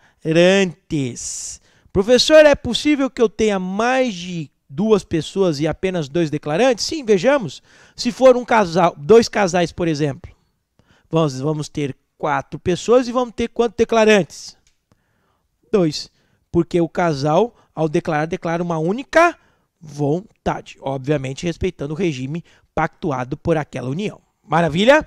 Tranquilos?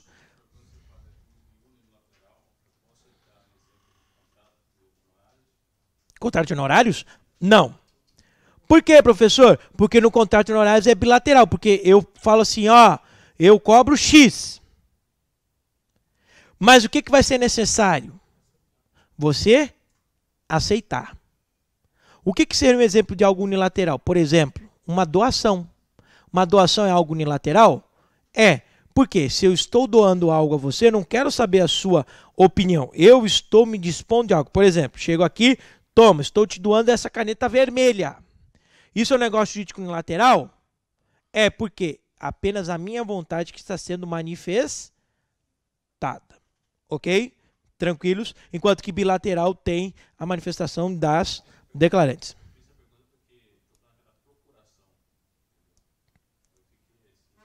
Porque a procuração, pessoal, que é justamente o mandato, ele tem aí também a questão unilateral. Por quê? Quem que vai manifestar a vontade? Aqui nós não temos que pensar quem vai elaborar a procuração. Mas quem vai manifestar a vontade?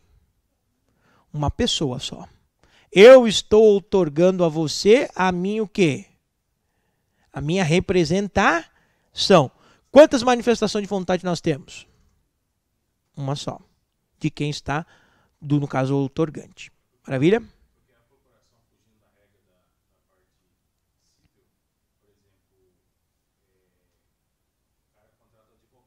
Sim.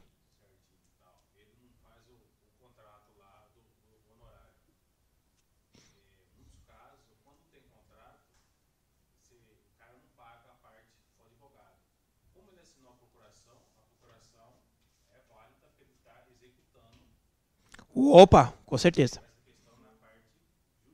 Sim. E nesse caso aí entra a tabela de honorários da OAB. Exatamente. Isso. Mas isso não é usual, tá, colega? Isso não é nem um pouco usual. O que acontece? O que é usual? O advogado sempre recebe na sua conta. E da conta ele transmite para o cliente. Maravilha? Tranquilos? E aí nós temos aí pro lateral, né? Nós temos aí uma outra classificação interessante quanto às vantagens. Nós temos aí a questão do gratuito e oneroso. O que é gratuito e oneroso, professor? Gratuito é aquele que só tem uma prestação, que não existe a contraprestação. Exemplo da doação. Estou te doando algo, não quero nada em troca. Enquanto que o oneroso nós temos o quê? Prestação e contraprestação. O exemplo do colega do honorário advocatício, contrato. É algo oneroso? É, porque eu vou dar uma prestação. Qual é a prestação que eu vou dar? Do serviço jurídico. Qual que é a contraprestação que eu quero receber? O honorário. Maravilha? Então nós temos aí a situação de oneroso e gratuito. E aí nós temos outras classificações também, só a título de curiosidade. Nós temos o inter vivos e o morte causa. O que é o inter vivos? É aquele que os efeitos do negócio jurídico são gerados durante a vida do indivíduo. E mortis causa, que os efeitos do negócio só se dá por meio da morte de uma das partes. Nós temos aí o inter vivos, que é a grande regra geral, e o mortis causa nós temos aí o grande exemplo, a questão do testamento. Quando ao modo de existência, nós temos o principal e o acessório, né? Que também não precisa de maiores comentários, uma vez que o principal é aquele que existe por conta própria e o acessório é que necessita de uma outra parte para existir. O exemplo mais clássico que eu dou em relação ao principal e acessório é o seguinte, né? Vou dar um exemplo aí no mundo, um exemplo corriqueiro. Suponhamos o seguinte, eu comprei um carro, ok? E nesse carro eu botei um monte de acessório nele. Roda, LED, DVD, pisca-pisca. Só faltei botar hélice, né? Os meninos vão entender o que eu digo, sempre que a gente tem o primeiro carro, a gente faz sempre isso, né? E aí o que acontece? Professor, qual que é o principal e qual é o acessório nesse caso? O principal é o carro, porque ele precisa desses acessórios para funcionar? Não, ele por conta própria é o carro. E os acessórios? Todos esses equipamentos são o quê? Acessórios. Por quê, professor? Para eles terem a sua finalidade, eles necessitam de quê? De um carro para serem instalados. Então, perceba uma situação e outra. Principal e acessório. Muito comum, pessoal, exemplos do mundo aí do negócio jurídico e de contratos. O principal, por exemplo, uma situação prática. Um contrato de financiamento é algo principal? Sim. Por quê, professor? Você assinou, você quer um crédito, financiar algo como garantia. É ou não é? Sim. E o que seria o acessório dentro desse contrato de financiamento?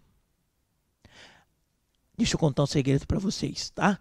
Todo contrato de financiamento vai ter o que embutido lá para vocês? Um seguro. Esse seguro é o que, professor? Esse seguro é uma cláusula acessória, meus queridos. esse recurso é uma cláusula acessória. Maravilha? Mesma situação, por exemplo, vou comprar uma televisão. E aí o vendedor implica com você que você tem que comprar o quê? A garantia estendida. Isso também é um acessório? É, porque ninguém vai na loja, ó, fulano, eu quero comprar uma garantia estendida.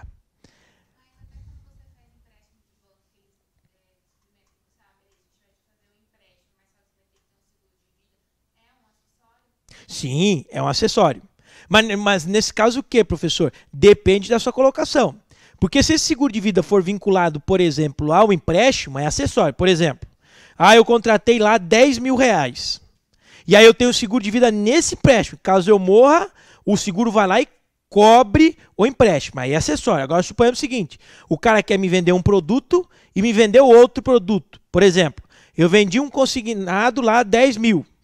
Mas aí eu também tenho seguro de vida caso eu morra, independentemente desse empréstimo. O seguro de vida, sei lá, de 500 mil. São dois produtos diferentes? São. Então, nesse caso, são bens, são o quê? Bens principais. Só seria acessório se fosse vincular ao empréstimo. Maravilha? Tranquilos?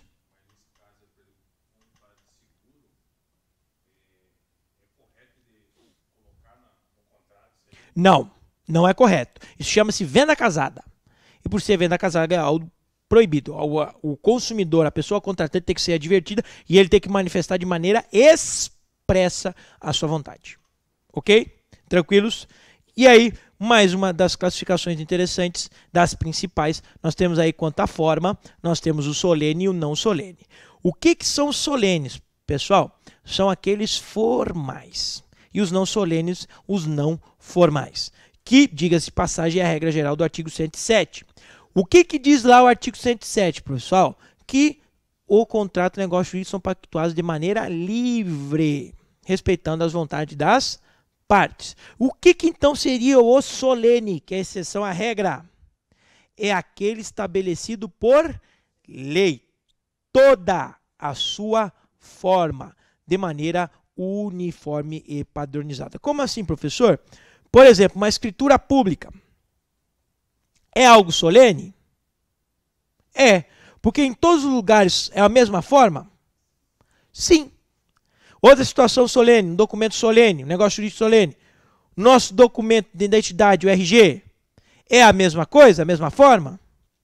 Sim, porque respeita a forma solene. Agora, por exemplo, um contrato de aluguel é a mesma forma para todo mundo? Não. Por quê, professor? É não solene, pessoal. E aí o que acontece? Se eu jogar lá no Google, contrato de aluguel, vai aparecer 1 milhão de modelos? Vai. Vai ter validade? Vai. Aqui cabe fazer um adendo, em que sentido, meus queridos? Que o não solene não quer dizer que esse contrato tem que o quê? Ir contra a lei. Não é isso que eu estou falando. O não solene apenas tem uma forma livre. Mas ele vai ser regido pela lei? Vai.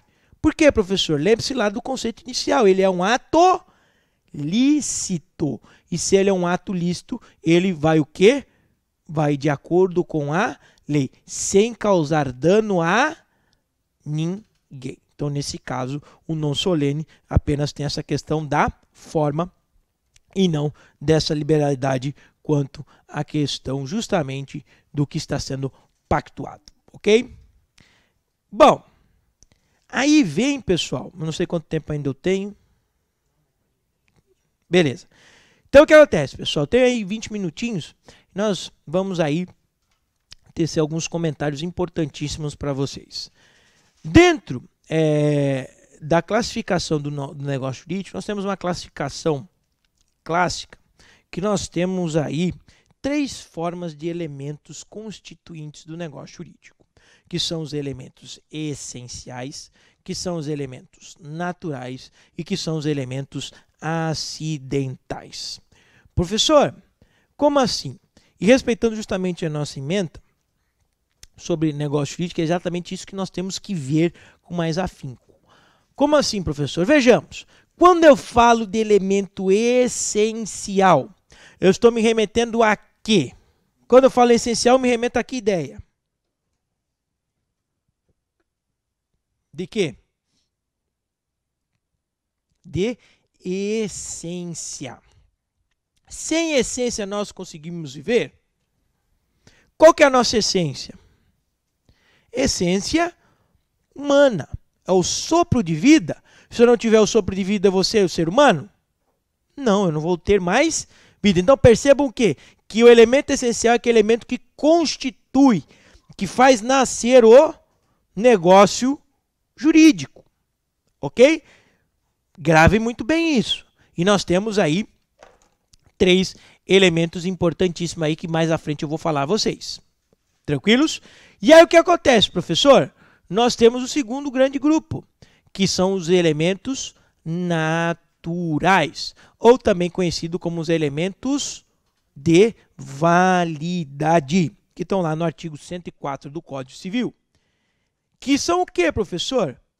São aqueles que dão o quê? Que dão o quê? A validade, a questão da existência, da chancela da legalidade, né? Então esses são os elementos naturais ou os elementos de validade que já nós vamos trabalhar bastante de forma específica. E o outro grande grupo são os elementos acidentais. O que são os elementos acidentais, professor? Acidental vem de quê? Exatamente, sem medo de ser feliz. Acidente. O que é o acidente? É o choque entre situações. Então nós vamos ter um negócio jurídico, algo principal, carregado pelo elemento essencial natural, e vai vir um elemento acidental que vai incidir sobre essa situação. Ok? Então isso é muito importante que vocês tenham em mente. Maravilha? Bom, professor, dito isso, vamos anotar aí então. Anotem para mim aí só um flash rapidamente sobre o que seria elemento essencial. Escrevam aí para mim. Elemento essencial.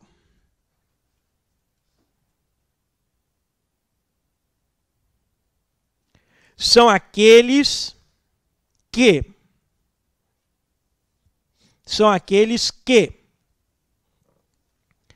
constituem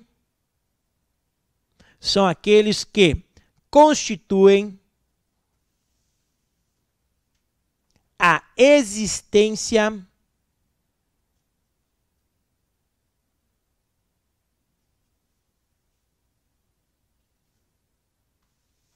do negócio jurídico.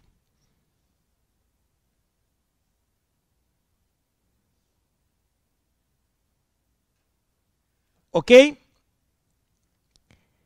Na outra linha você vai escrever assim, elementos naturais.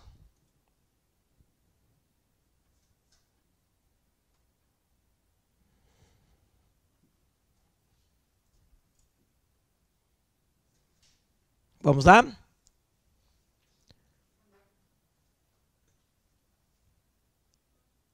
É o grupo de elementos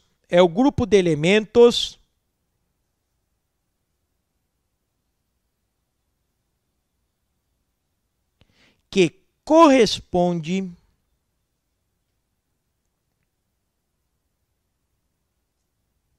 à validade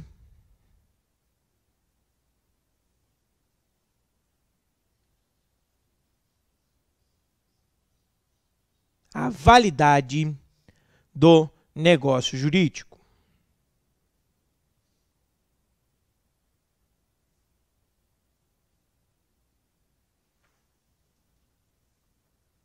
Ponto. E terceiro e último grupo, elementos acidentais.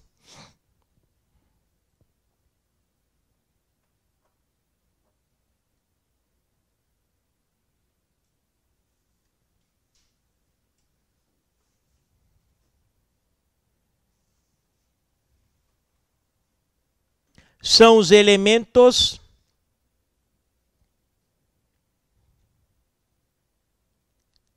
acessórios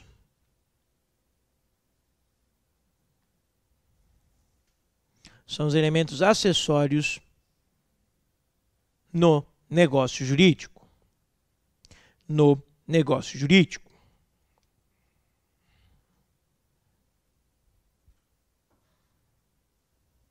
Ponto. Maravilha?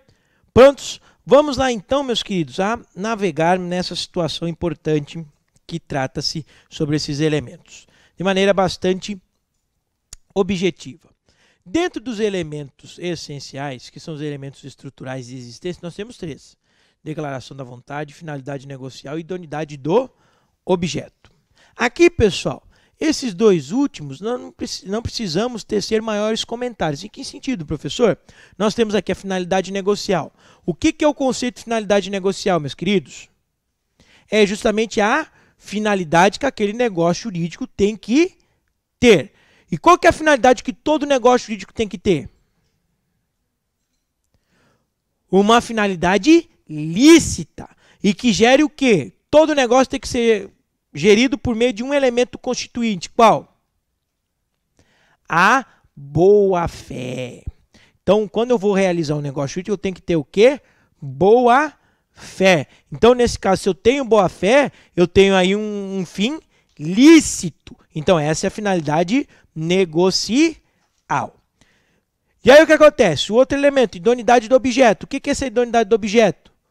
O objeto tem que ser idôneo. Significa dizer que esse objeto não pode ter nenhum tipo de restrição. Ele tem que ser um objeto legal, ele tem que ser um objeto determinado ou determinado e tem que ser possível. Exemplo, é possível ir lá e comprar, sei lá, 10 quilos de maconha. Isso faz parte do negócio jurídico? Sim ou não? Não. Por quê, professor? Porque o objeto não é idôneo. É ilícito. Não tem como você ir lá no PROCON e fazer uma reclamação. Eu fui lá na boca de fumo lá, o trem me fez mal. Poder até tu pode fazer. Perigoso tu sair preso de lá e depois se você escapar do anjinho que te vendeu te matar, né? Isso é óbvio, né? Então, nesse caso, evidentemente que nós não temos aí uma questão do negócio jurídico. Nesse elemento estrutural. O que merece maiores considerações, pessoal, é o seguinte. Qual é, professor? É o seguinte. Vejamos, vou apagar aqui, tá? Essa questão da declaração de vontade, ou também manifestação de vontade, nós temos o que, pessoal? Nós temos a vontade. O que é vontade? É você transmitir no momento que está realizando o negócio jurídico qual é o seu interesse. É o que você quer. E nós temos, em via de regra, doutrinariamente falando, 2 tipos de manifestação de vontade. Quais são elas? A expressa e a presumida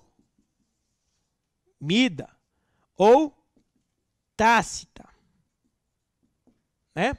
Principalmente expressa e tácita. O que é a manifestação da vontade expressa?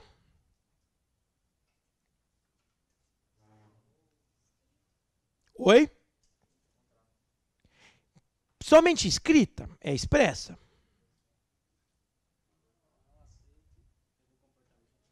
Não.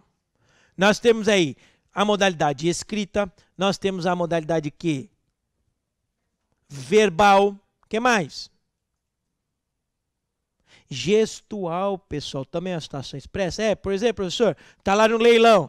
Quem dá mais? Aí o cara fala, eu. Ele não vai falar assim, 10 mil, 15 mil. Não. Quem vai fazer isso é o leiloeiro, o cara só vai fazer o seu. Um sinalzinho discreto. Isso é uma manifestação de vontade expressa? É. No momento que eu vou lá e assino um contrato, isso é manifestação de vontade expressa? É. Quando a pessoa chega para você e fala assim, você quer namorar comigo? E aí você fala, sim, cara pálida. Isso é o quê? Manifestação de vontade expressa, na modalidade verbal, né? Então, tudo isso é muito interessante de se visualizar. E aí, o que acontece, professor? Nós temos a presumida e a tácita. O que é uma e a outra? Aqui nos remete a comportamento. E o que seria esse comportamento? É justamente o que, professor? É o ato de eu praticar ou não um ato, um comportamento, uma vontade. E aqui o que mais cai na prova é essa relação da tácita. A presumida não tanto, porque algumas doutrinas, a grande maioria, não faz essa divisão, porque a presumida é oriunda-se de um comportamento dado pela lei. Né? Então, nesse caso, o que mais utiliza é o comportamento da pessoa. Suponhamos o seguinte, que você vai lá e pensando que você vai passar na OAB, se Deus quiser, né? Lá para meio do ano, já está tranquilo, férias, né? Você planeja fazer uma viagem para descansar de todas essas situações que você passou. Maravilha? Todo esse estresse, cansaço. E aí o que acontece? Você vai lá numa determinada companhia de pacotes turísticos e faz um orçamento. De repente a mulher vai lá e te manda no e-mail 10 boletos. Falando o seguinte, ó, se você quer a confirmação mesmo desse pacote, você deve efetuar o pagamento do primeiro boleto. Pagou o primeiro boleto, efetivo o quê? O pacote. Ok? E aí o que acontece, professor? Eu vou lá e não pago o boleto. Manifestei minha vontade que eu não quero o pacote? Em que sentido? De maneira comportamental. Eu deixei de fazer algo. Eu não precisei falar para ela que eu não quero, só simplesmente não paguei. Agora, por exemplo, eu vou lá, recebo o boleto e pago. Preciso dizer, ô fulana, eu aceito, tamo junto. Não preciso. Porque se eu falasse, seria o quê? Expresso. Agora, se eu vou lá e pago, esse é um comportamento? Sim, tácito. Então, percebam essas nuances. Enquanto que o tácito é o quê? É o comportamento e o expresso é aquela manifestação que tem uma maior formalidade, podendo ser escrita, verbal ou gesticular. Maravilha? Tranquilos? Bom, e para nós encerrarmos a nossa caminhada do dia de hoje, nós temos que falar apenas, eu não sei quanto tempo eu tenho, devo ter mais uns 5 minutos, mais ou menos, 7. Maravilha. Pessoal, é o seguinte, última coisa que eu vou falar agora nessa manhã e na volta nós retomamos. Trata-se da situação do que, professor? Do silêncio. O silêncio, em via de regra, é uma manifestação de vontade? É aquele termo, quem cala consente? E aí? Não. O silêncio, em via de regra, não significa manifestação de vontade alguma. Como assim, professor? Não significa manifestação de vontade alguma. Porque se assim fosse, nós teríamos aí a situação de que teria como manifestação de vontade o silêncio. O silêncio não significa absolutamente nada. Salvo se tiver previsto isso em contrato ou em lei. Suponhamos o seguinte. Eu fiz um contrato com o Joãozinho das Couves, maravilha, de aluguel. E lá prevê o seguinte, caso o Joãozinho das Couves não se manifeste no prazo de até 60 dias antes do vencimento do contrato de aluguel, presume-se automaticamente renovado. O silêncio, nesse caso, é uma manifestação de vontade? Sim. Se o Joãozinho não se manifestou, e aqui eu não estou dando comportamento, o contrato está prevendo o quê? Manifestação escrita. Se ele deixou de se manifestar de maneira escrita, está impondo o quê? O silêncio. E nesse caso, o silêncio é manifestação de vontade? É. Então, professor, qual que é a diferença de silêncio e manifestação de vontade tácita? Qual que é um e qual que é outro? Simples, pessoal. A manifestação de vontade tácita é algo geral, a regra. Enquanto que o silêncio, se vocês forem fazer uma diferenciação, é a exceção. Porque, em via de regra, o silêncio não significa manifestação de vontade. Só vai ser se tiver previsto em quê? Em contrato ou em lei. Maravilha? Decorrente desse silêncio, nós temos uma outra situação importante que chama-se reserva mental. O que é a reserva mental, professor? Ora, a reserva mental, pessoal, ela tem a seguinte situação. É aquela que tem o quê? Uma ocultação da real vontade de uma das partes. Em via de regra, sempre a reserva mental vai gerar nulidade do negócio jurídico? Sempre. Sim ou não? Não, pessoal. Em via de regra, ela gera, salvo não é sempre, salvo se a reserva mental for de boa fé. O que é reserva mental de má fé? Muito simples. Por exemplo, nosso dia a dia. Quero comprar um carro. Vou na garagem. A garagem passa um cosmético no carro, né? Um pinta, rolo, empurra em você o carro. Você comprou o carro, mas a garagem não avisou para você que o carro tinha um monte de problema. Isso é reserva mental?